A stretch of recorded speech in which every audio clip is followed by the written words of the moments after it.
ফলতার ভূমি সংস্কার আধিকারিককে ধর্ষণের অভিযোগে গ্রেপ্তার করল সোনারপুর থানার পুলিশ।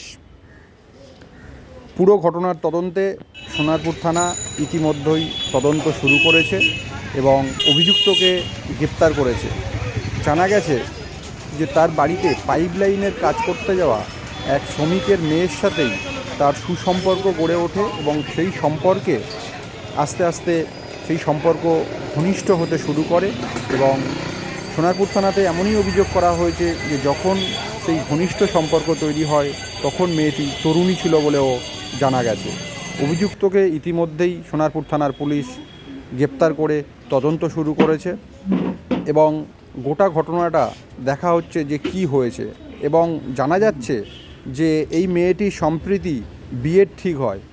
যেখানে বিয়ের ঠিক হয় সেখানেই ভূমি সংস্কারক আধিকারিক গিয়ে সেই তরুণীটির বিয়েটি ভেঙে দেয় বলে এমনই অভিযোগ করা হচ্ছে। তার বিয়ের কার্ড পর্যন্ত ছাপা হয়ে গেছিল, কিন্তু এই ভূমি সংস্কার আধিকারিকের প্ররোচনায় এই বিবাহটা বন্ধ করে দিয়েছে এবং বলছে যে আগে যে সমস্ত শারীরিক সম্পর্ক হয়েছিল তার ভিডিও সোশ্যাল মিডিয়ায় ভাইরাল করে দেওয়ার হুমকি দেওয়া হয়।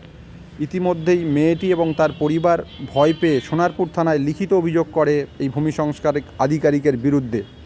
সোনারপুর থানার পুলিশ গোটা ঘটনার তদন্ত করছে এবং ঠিক কী ঘটেছিল দাদারা বলছেন তো কোনো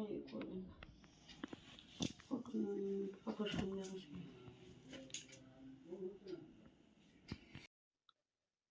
ঘটনাটা হচ্ছে কি, অমিত কাকু আমাকে নানান প্রলোভন দেখিয়ে বিভিন্ন জায়গায় ঘুরতে নিয়ে যেতেন এবং এমনকি বিভিন্ন হোটেলে নিয়ে গিয়ে আমার সাথে জোরপূর্বক সহবাস করেন এবং আমার সাথে বিভিন্ন নেকেড ছবি তোলা হয় এবং আমাকে ভয় দেখিয়ে বলা হয় যে আমি যদি ওনার সাথে না যাই পরের বার, তাহলে আমার সাথে করা সেই একাধিকবার শারীরিক সম্পর্কর ছবিগুলো আমার বাবাকে পাঠিয়ে দেবে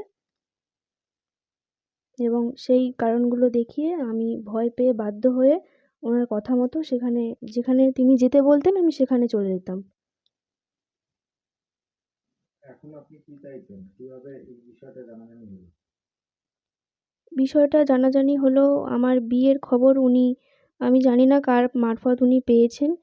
পেয়ে আমাকে যে আমি ছবিগুলো আমাকে পাঠাতে বাধ্য করা হতো, আমার নেকেড ছবিগুলো, সেগুলোই আমাকে ফের দেয়া হয় অন্য নাম্বার থেকে।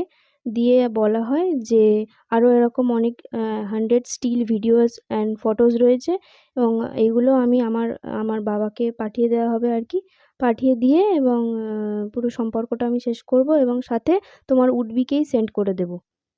এবং তারপর উনি আমার উডবির বাড়িতে যান এবং আমার হবু শ্বশুর শাশুড়ির কাছে গিয়ে সমস্ত ঘটনা ব্যক্ত করেন এবং তারপর ওনারা বিয়ে ভেঙে দেন। কি চাইছেন আপনি?